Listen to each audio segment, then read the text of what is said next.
Baik, di sini saya akan membacakan cerita pertama yang berjudul Ransel Ajaib Ana. Penulisnya yaitu Ana Widyayuti. Ransel Ajaib Ana. Ana si Ransel, itu sebutannya. Plik plok plik plok. Bunyi ranselnya jika ia berjalan. Ana suka memasukkan benda-benda ke dalam ranselnya. Tip tap tip. Begitu bunyi benda-benda saat dimasukkan. Isi ransel Ana bermacam-macam. Pik pak puk. Begitu bunyi barang-barang di dalam ranselnya. Mengapa barang-barang itu kamu simpan? Suatu saat akan berguna kakadi. Klik klak klik klok. Bunyi ransel Ana. Ibu juga ikut heran. Bukannya kamu sudah membawa bekal makanan? Makanan ini buat teman pupus. Klik klak klik klok. Ransel Ana berbunyi. Waktu istirahat tiba. Nasi ini buat papa. Terima kasih Neng.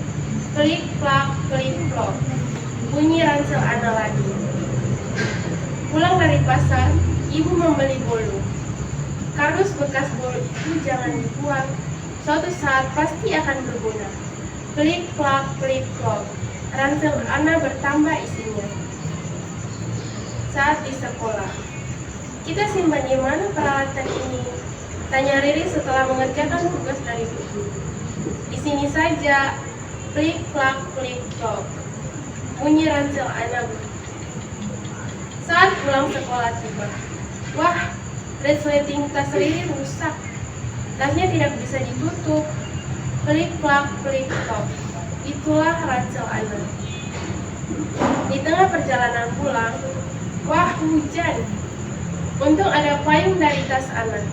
Klik klak klik klok. Bunyi ransel Ana. Suatu hari di kantor ayah, Kak adik kesal karena bosan. Untung ada koran bekas dan lem dari tas Ana. Klik klak klik klok. Ransel Ana berbunyi. Ada kertas dan krayon juga untuk adik. Adik senang sekali. Klik klak klik klok. Terdengar ransel Ana berbunyi lagi. Saat bermain, tak sengaja kaki adik tersandung batu. Pasti ada sesuatu di tas Ana. Tetapi, di mana tas Ana? Suatu pagi, tas ini terlalu berat untukku. Aku bantu membawakannya. Wah, terima kasih.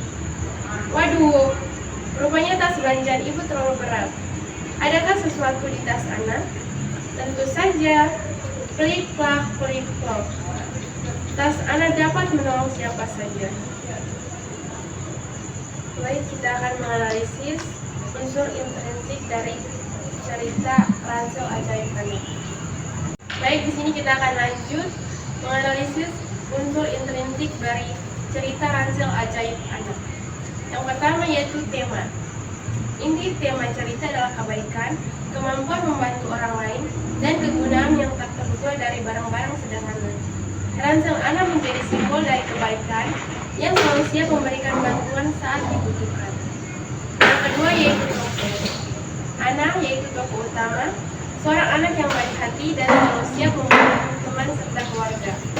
Ia menjadi perantara kegunaan Ransel Ajaib. Jadi dia itu seperti Doraemon. Tokoh yang kedua yaitu Riri, teman Ana. Tokoh pendukung yang mendapat bantuan ketika tasnya rusak. Tokoh yang ketiga yaitu orang tua Ana, kakak dan adik. Tokoh pendukung yang mendapat manfaat dari Ransel Ana dalam berbagai situasi. Yang ketiga yaitu alur. Alur cerita bersifat linier dan berurutan tanpa kelanjutan atau kilasan. Cerita ini dimulai dari kebiasaan Ana menggunakan ransel, kemudian meliputi berbagai situasi di mana ransel memberikan bantuan seperti saat istirahat, pulang sekolah, hujan, disambung ayah, dan ketika adik tersandung batu. Yang keempat yaitu latar. Latar cerita beragam dan bergerak sesuai dengan peristiwa. Antara lain yaitu yang pertama latar tempat. Latar tempat yaitu kelas sekolah, jalan pulang sekolah, pasar, kantor ayah, dan rumah. Latar waktu yaitu hari-hari biasa, saat sekolah, istirahat, pagi, sore hari. Yang ketiga itu latar suasana. Suasana yaitu suasana senang, tenang, dan penuh kebaikan. Dengan sentuhan kegembiraan, ketika Ransel memberikan panduan. Yang kelima yaitu sudut pandang. Cerita ditulis dari sudut pandang orang ketiga, di mana narator mengisahkan peristiwa yang terjadi pada Anna dan orang-orang di sekitarnya tanpa terlibat secara langsung. Yang keenam yaitu gaya bahasa. Gaya bahasanya itu sederhana dan lugas, menggunakan onomatope atau bunyi seperti plik-plok, yaitu bunyi Ransel, tip-tap-tip, bunyi benda dimasukkan